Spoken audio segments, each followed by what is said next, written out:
Assalamualaikum. Hari ini saya nak bercakap tentang 7 terlalu. 7 hal yang perlu kita hentikan segera. Terlalu yang pertama adalah terlalu fikir berlebihan. Sebelum kita mulakan sesuatu, terutamanya sesuatu yang besar atau projek yang besar, kita selalu berfikir benda-benda yang negatif. Ini akan menyekat kita daripada maju ke depan. Contohnya kalau kita nak buka perniagaan, kita selalu berfikir kalau kita buka perniagaan ini, bagaimana kalau perniagaan ini rugi? Bagaimana kalau perniagaan ini tidak ada pelanggan yang datang? Bagaimana kalau perniagaan ini banyak saingan? Dan sebab-sebab terlalu berfikir ini akan menyekat kita daripada maju ke depan. Kita kena hindarkan daripada thinking-thinking negatif ni, berfikiran-berfikiran yang negatif ni supaya kita dapat maju ke depan. Terlalu yang kedua adalah terlalu takut buat perubahan. Kita dah biasa dengan apa yang kita buat selama ni. Kita panggil kita dalam comfort zone. Dan kita kena buat satu perubahan yang baru. Dengan tugasan yang baru. Ataupun dengan benda yang baru. Tentunya benda ni kita cari yang dapat memperbaiki diri kita. Dapat sesuatu yang lebih baik. Tapi biasanya, kalau kita nak naik dari satu tingkat ke satu tingkat, kita kena buat sesuatu perubahan. Yang luar daripada kebiasaan kita. Yang kita pada peringkat awal ni, kita mungkin tidak suka untuk buat. Tapi kita kena buat. So, kita jangan takut untuk buat perubahan. Supaya kita dapat maju ke depan. Terlalu yang ketiga, terlalu hidup di masa lampau. Kita selalu berfikir, selalu mengenangkan kisah-kisah lampau. Kisah lampau adalah sejarah. Sejarah sebenarnya ada sesuatu yang bagus, sesuatu yang kita memang kena nak ingat. Sebab hari ini kita berada pada hari ini di sini kerana sejarah kita, kerana masa lampau kita. Tapi kita tidak boleh terlalu berfikir, terlalu hidup dalam masa lampau. Ini juga akan menyebabkan kita tersekat untuk maju ke depan. Kita terlalu berfikir dulu, alangkah baiknya dulu masa kita pelajar, kita terus belajar je, tidak banyak masalah berbanding kalau kita bekerja, banyak urusan yang kita kena buat, banyak cabaran. Ataupun kalau dulu ada teman kita A yang selalu bantu kita, tapi A sekarang dah berpindah dan kita rasa masa lampau lebih baik daripada masa sekarang. Itu sesuatu yang kita perlu hindarkan.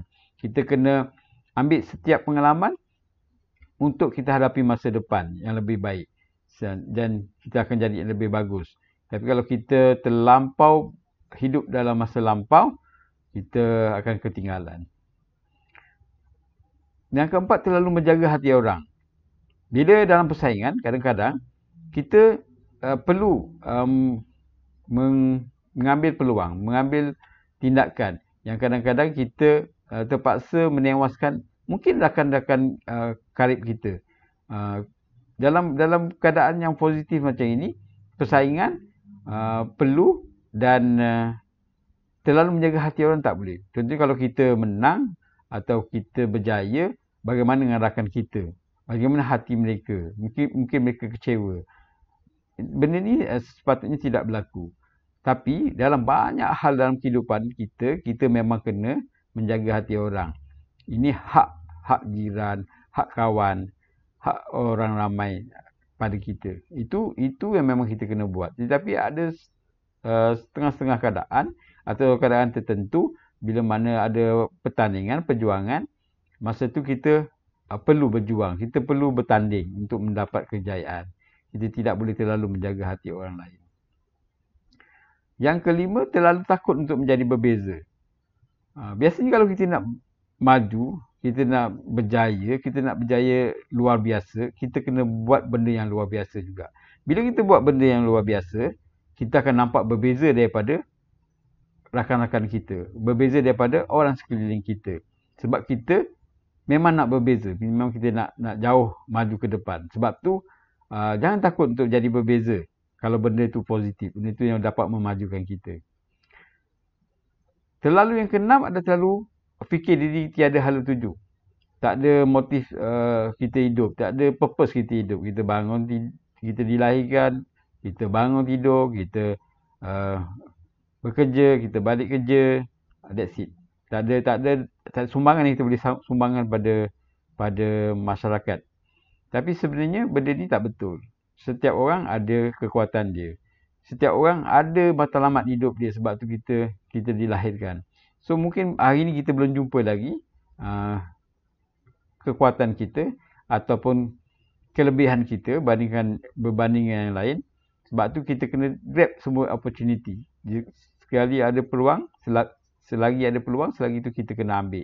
So, dalam banyak-banyak peluang tu, akhirnya kita akan cungkil bakat kita dekat mana sebenarnya bakat kita. Apa kita punya purpose hidup, apa kita punya hala tuju sebenarnya. Kat mana kita sebenarnya boleh berjaya dan membantu yang lain.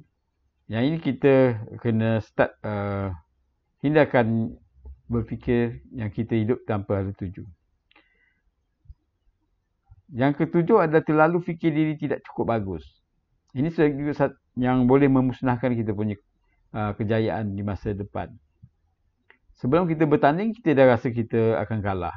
Bila kita tengok lawan kita lebih hebat, kita rasa kita kalah. Kita akan kalah. Kalau kita ada berfikiran begini, kita kebanyakan daripada kita akan tersekat di takut yang lama. Kita tidak boleh maju. So kita kena fikir sebenarnya setiap makhluk yang dijadikan Tuhan ada kelebihan masing-masing. Dan kita kena ambil peluang itu untuk kita menjadi berjaya dengan kelebihan yang kita ada. Mungkin kita tak boleh hari ini menjadi Perdana Menteri. Mungkin itu bukan kita punya kelebihan yang Tuhan bagi. Tapi kita mungkin boleh jadi ahli perniagaan yang bagus. Atau mungkin boleh jadi pekerja yang bagus. Atau boleh menjadi penyumbang dalam ilmu yang bagus. So, kita kena hentikan fikiran yang diri kita ni tak cukup bagus untuk maju dalam bidang-bidang yang kita ceburi. So, itu 7 terlalu yang perlu kita hentikan hari ini. Semoga perkongsian saya hari ini dapat memberi manfaat kepada semua yang mendengar. InsyaAllah. Sekian.